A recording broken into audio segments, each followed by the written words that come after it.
coming up on Marriage Today with Jimmy and Karen. And you say, well, you don't love them as much as I love them. Well, let me talk about this for just a minute. Okay, first of all, a lot of people are very emotionally damaged, when they've had a previous marriage or previous relationship. Okay, you say, you don't love them as much as I love them. The greatest love on earth is a decision, not an emotion. I can choose to love your children just as much as you do. I can honestly say today, I love those kids like my own, but it didn't happen overnight. It's a commitment to a process.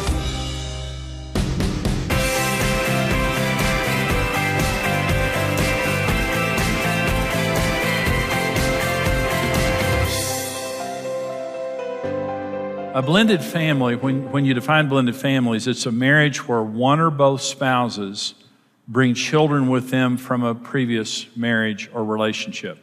Sometimes it wasn't a marriage. Sometimes it was, an unwanted pregnancy that, resulted in a child or children, or maybe multiple marriages or something like that.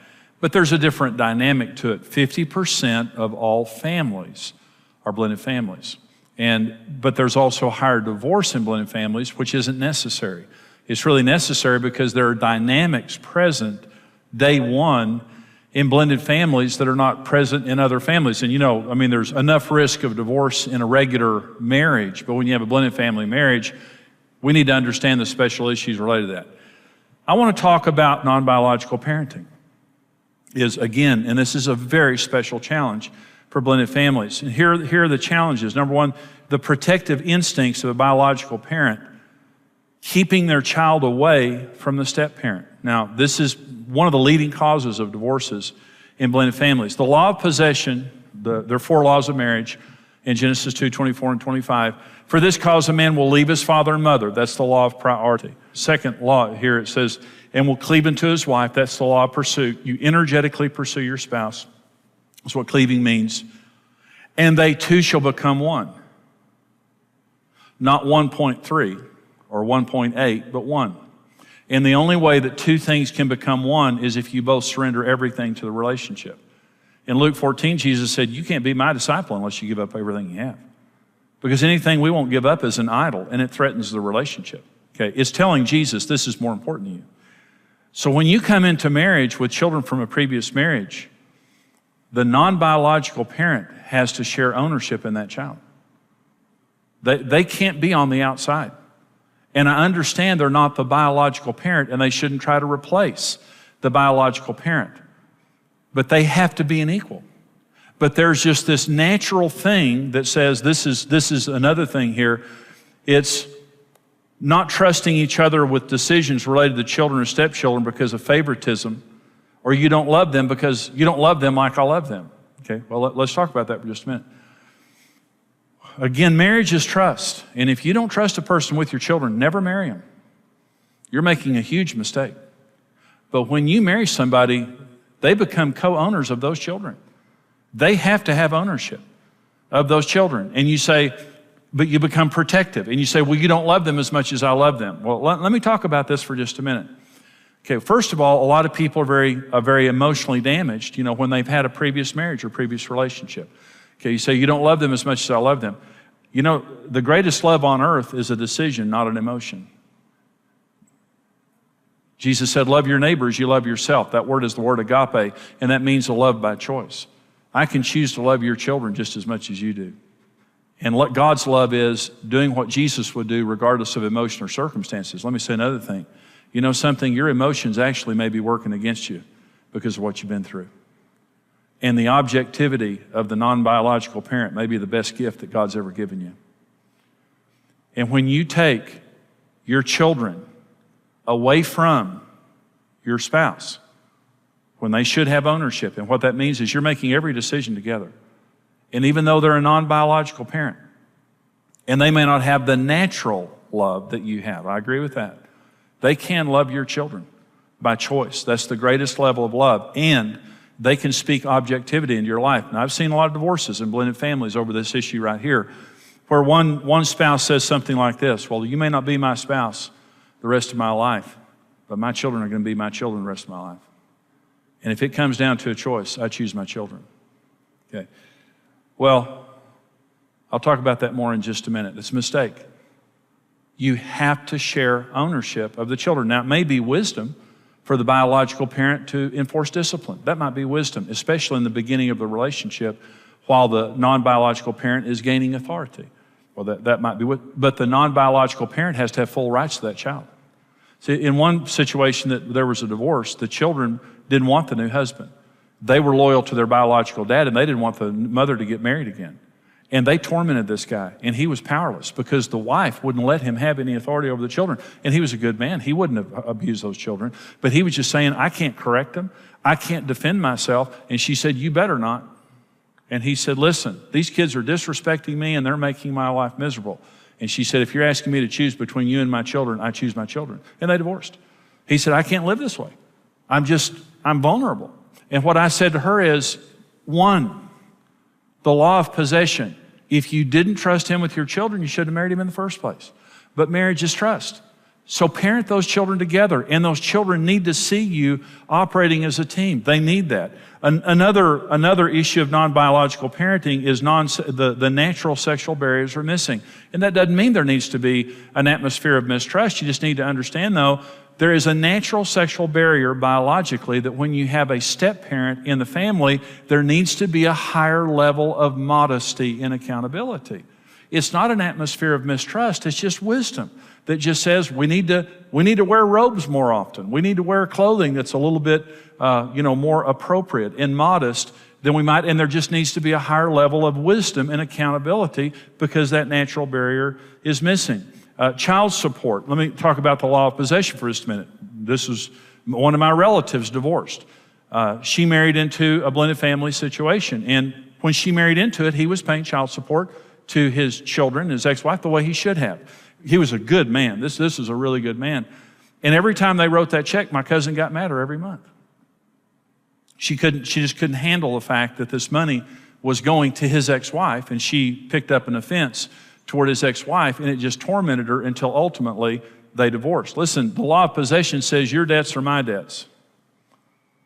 Your assets are my assets, your liabilities are my liabilities. And if you've got children from a previous marriage that need to be supported, I fully own that, and I will fully do that with a good attitude supporting you and your children. But she didn't do that. She would not assume the liability of him making that payment. And what happened was the marriage just tanked. It just went south. And so we have to understand that in marriage, there is this law of possession. There's one other thing I want to talk about related to children is visitation. Children coming and children going. And this is one of the most agonizing issues I've ever helped families with. I'm thinking of one family in particular, and this was an ex-spouse that was spoiling the children and letting them have all kinds of exposure to ungodliness with them and their new spouse. Every time the children went, and they knew it, and they were using the children as weapons against them. And every time the children went to their home, they would feed them full of just all kinds of nonsense and let them do anything they wanted to do, let them watch all kinds of movies, and then they would come back from that environment. And this couple came to me and they said, Jimmy, what do we do? Because legally there wasn't anything they could do. They weren't doing anything illegal. They were playing the children off of each other, and they were trying to spoil the children so they would be favored. And I said, number one, do not communicate through the children. Don't do that to those kids. You communicate directly with your ex-spouse and their spouse, and don't use those children as messengers. Okay, let the adults do the communicating, not the children. Number two, every time those children leave your home, you pray over those kids. And you pray protection over their mind, their heart, their memory, their sexuality, their attitudes. You pray that God will go with them wherever they go and supernaturally protect them. Number three, do not take for granted every day you have with that child, and don't you play that game. You be righteous. You have standards. You love those children. You take those children to church, regardless of what don't be legalistic. Be fun and be fair, but you expose those children, and do not underestimate the power of God to impact those children's hearts, because righteousness is more powerful than sin. And they may be going into a home of your ex-spouse or someone, and they're being exposed to all kinds of stuff. Let me tell you something. The Spirit of God is more powerful than the spirit of the devil. And don't let fear and discouragement get over you. You communicate to the adults, you pray over your children coming and going, and you don't lower your standards because somebody else has. They'll lose that fight. They'll lose that fight, I promise you. And when those children get old, the Bible says when you train up a child in the way that they should go, when they get old, they won't depart from it. When those children mature, they'll bless you for your righteousness, and they'll look at this other person who is doing that, and they'll say, grow up. I love you, Mom. I love you, Dad, but why did you do that when I was growing up? Why did you say those bad things about Mom and Dad? Why did you do those things? Why did you let me get involved in those things? You were supposed to be the adult. And they'll turn back to you, and I promise they'll thank you for what you did. You need to be fair. Don't be legalistic. But you just have faith in the power of God. Hope you enjoyed that teaching. You know, I love teaching to blended families because, you know, they have special issues. And you can have a very successful blended family. Half of all families today are blended families. And we know of many successful step families. In fact, we interviewed successful step families, and out of that, we created a resource called Blending Families. It's a book. It's also a workbook. It's also a set of DVDs, and we want to put these into your hands. Right now, for your gift of $25 or more to Marriage Today, we want to send you the book, Blending Families. Now, this is some of the teaching that you heard today, plus it's the interviews, the excerpts of interviews from these step families telling you how they overcame their problems. We talked to them about everything that blended families face, the special challenges that they face, and they told us in this book how they overcame all the problems that you might face. And so you're going to get a lot out of the book. For $65 or more, we want to send you the Blending Families book plus the DVD set. This is them in person telling you in these interviews how they overcame their problems. For $90 or more, we'll send you the book and the DVD set along with the workbook. This workbook now is something you can go through as a couple. It's something that you can have a Bible study or a small group with and help other couples to overcome the problems that blended families face, the special problems they face. But listen, how to thrive in a blended family, how to have the family and marriage of your dreams, but to be able to deal with, to be equipped to deal with the special problems that you face. What a great set of resources we have, and here's how you can get them. If you have found yourself navigating through the unique challenges of a step family, then Blending Families was designed specifically with you in mind. You cannot just succeed in being a blended family, you can thrive. 18 successful step families joined forces with Jimmy Evans in order to create a practical and biblical set of resources. I really had to realize that my husband is not my ex-husband. Well, the new parent coming in can feel as an outsider. It's not the same as their mom. I mean, I'm just not their mom. For your gift of $25 or more, we'll send you the Blending Families book. For your gift of $65 or more, we'll send you the book and companion videos. For us, having a blended family is something that we treasure. For your gift of $90 or more, we'll send you the Blending Families book, videos, and workbook designed for couples, private study, or group study. Order today and set out on the exciting journey toward the healthy and happy blended family you always dreamed you could have.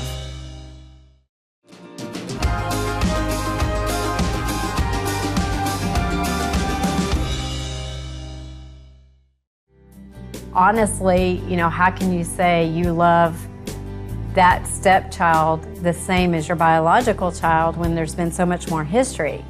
It would be hard to say that truthfully, but as far as your commitment to the best interest of that child with his kids and with adopting a son, you know, I can honestly say today I love those kids like my own. But it didn't happen overnight. It's a commitment to a process. I don't love my kids equally, but I love them individually. You know, I love them uniquely because each of them are, and I'm not just saying because one's biological and one's not biological. I love them all uniquely. I feel like it's across the board the same, but just in different ways because they have different strengths, different things that are about them, things that you love, things that you get, you know, it's just, I don't think you can love them. I think when people say, oh, I love my kids all the same, you don't. You love them all uniquely. If you expect to always have it be the same, then you're setting yourself up for disappointment. And if you expect your spouse to love every child and treat every child exactly the same, again, you're constantly going to be saying, but he's not doing it, because that's not possible. It's not possible. There are, even with my 2 biological children, like I cannot even possibly imagine being able to love them more, but I don't treat them exactly the same. Well, those were some great insights from our couples. And now we're going to talk about discipline. Huge issue in any family. In blended families, there are some special challenges. We're going to listen now to Charles and Ty talk about how they did some things wrong related to discipline. Listen to this. I know how my son feels when I discipline him. He's mad, he doesn't like it, and he loves me, and I've been there from the beginning. So imagine how a child is going to feel when the step-parent comes in and tries to administer discipline. They don't have the roots that I have, so it's going to be war. So we didn't do this. We should have. We just kind of was like, okay, we all have equal power, okay? And he disciplined and I disciplined, but we found that the step-parent just being the love initiator, just sowing the love seed, really helps to nourish the relationship with the child to where they can grow to a place where the child can receive discipline. One thing that's important with discipline is not only my spouse and myself being on the same page, but also the child's mother, or their father, the other parents essentially, that they're on the same page, because you want to let them know that this is how we're going to run our house, this is how we're going to discipline, and so that there's no surprises. We have been through situations where one or the other of us was going to discipline one of the children, and specifically when it's the other's child. And when you see that happening and you don't agree with it, and you step in the middle of that, and we've done it, and it was not successful, you find that you're not only are you undermining them, but you're teaching that child lack of respect for the other parent. So while we would love, I wanted him to be a disciplinarian. I wanted him to be a father figure to my children. There was a period of time where their father wasn't active in their life. And so I wanted him to step into that. On the other hand, if I stepped in and kept undermining him, I was just teaching the children that he had no value. Also, because of the different ages and the different backgrounds they were raised with, that we have to use wisdom. You can't discipline them all the same. They all need consequences for actions, if they do something that, we need to deal with. But it's not necessarily going to be the same with each child, because you have to know that child's personality. You don't want to crush their spirit, and we want a positive result. We don't want them to do it again. So how do we get to that? Over the years, as I've counseled blended families, couples, that one of the most perplexing things that some go through is their children going back and forth. And when they go to their ex's home, the ex allows things that they don't. And sometimes this can be really bizarre. The competition, a very ungodly ex that just really allows the kids to do anything. And couples really grieve over that, and rightly so. And so we're going to talk to the couples now and let them tell you about how they deal with exes that allow things that they don't. We have to trust God. At the end of the day, when He's over there, it's completely out of our hands. It's in God's hands. I used to stress about it every time He went over there. What's happening over there? What's He exposing her to? What kind of friends does she have over there? What kind of music? What kind of movies? All those type of things. But at the end of the day, we don't do those things at our house. He's there with us most of the time. We're going to continue to have positive reinforcement with Him. We're going to continue to show Him, hey, this is why we do this. This is why we don't allow you to watch certain things. This is why you don't get to listen to certain music, because there's a message behind it. This is why, so that we're sowing the seeds now. He may not understand it all, but one day He will make that choice, and hopefully it's the right one. Coat everything in prayer. Lift them up the whole time they're gone, before they go.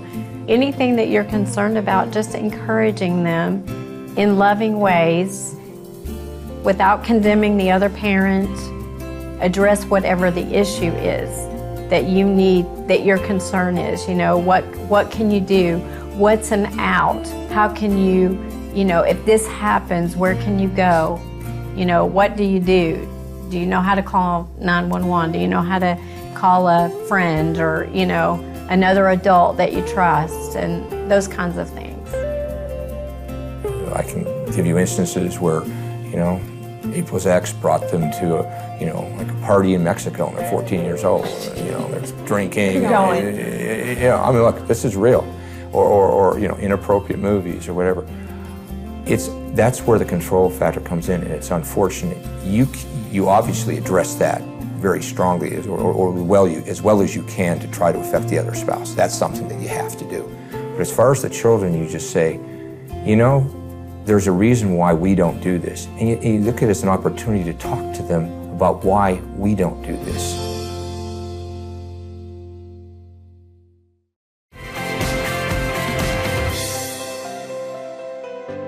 Let me talk specifically about parenting.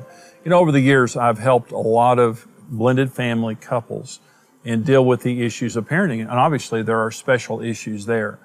And I talked about the law of possession.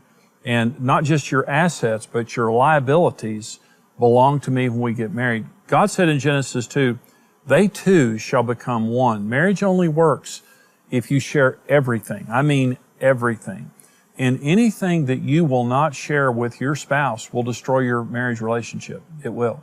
Children, see, sometimes there's this feeling that, well, my kids have gone through a lot of pain, and I don't want to put them through any more pain, so I'm going to have to protect my kids in this relationship, and that's more important than the marriage. Well, first of all, the kids are going to smell blood in the water. Those children instinctively know that they have divided you, and they're going to use that then to their advantage, and also many times to punish the non-biological parent because they don't want them around. They want their parents to be married. They're still loyal to their biological father or mother. And so your children need you to be a united front. And the way that happens is when you get married, you date to establish trust. There has to be a sufficient level of trust when you get married. You're not married still trying to figure out if you trust your new spouse with your kids. You've got to trust them with your kids, okay? Doesn't mean they're the disciplinarian. You might want to be the disciplinarian, especially when the relationship is new. But you date to establish trust. And then when you get married, these aren't my children, these are our children. And I realize you may not be the biological mother or father, but you are a mother and father. In this home, you are the mother or the father that is my partner, okay? And so you have full ownership of these children, and so do I. So all of the decisions that we make, we are going to make together, for mine and for yours and for ours. All decisions are made together, and the children cannot separate us. Once we've made a decision related to the kids, and there can't be preference. You can't prefer your children. There can't be things that you do for your child, your biological child, that you don't do for your non-biological children. In every family, fairness is important. In blended families, it's extremely important. There has to be fairness, there has to be equity, and the only way that you can ensure that there's going to be fairness is you make every decision together and don't let the kids separate you. If there's child support going out, you're not paying child support for your child, it's our child that's going to. It's not going to your ex-spouse, it's going to support our child. And the way you think about these things and the way that you do these things is absolutely critical. Listen, when you share ownership of the kids, the assets and the liabilities, and you share all decisions together, you can thrive in your blended family. Let me give you this little formula related to your children, because sometimes children have been hurt. If a broken marriage hurt your children, a healed marriage will heal your children. And so once your children see you in a healed relationship, and you're able to love and guide and discipline your children from a solid marriage, that's where healing comes from. So don't forsake your new marriage because your children, maybe you're afraid about them or you're hurting related to them. Let them see you in a good marriage, and that will do a tremendous amount to heal their hearts. And I hope that helps you. We come to you to help you in your marriage and in your blended family. We go all over the world. We go across America multiple times a day, ministering to millions of people, and we can only do that because of the financial support of people who help us here at Marriage Today. Karen and I are asking you, would you stand with us financially? If you've been blessed by this ministry, the information is there on your screen of how you can support us. You can call us and give that way with your bank card. You can go online. The information is on your screen of where you can mail a gift. If you want to mail a check, you can do that. But we're asking you to stand with us There is just a war on marriage and family that's going on right now. And Karen and I, we're on the front lines. I mean, we are coming to you right now with this information, with ministry resources for blended families, for marriages, for parenting, and all of that. And it takes money. And everything that we do is because of people like you standing with us. Please give your most generous gift right now. God bless you.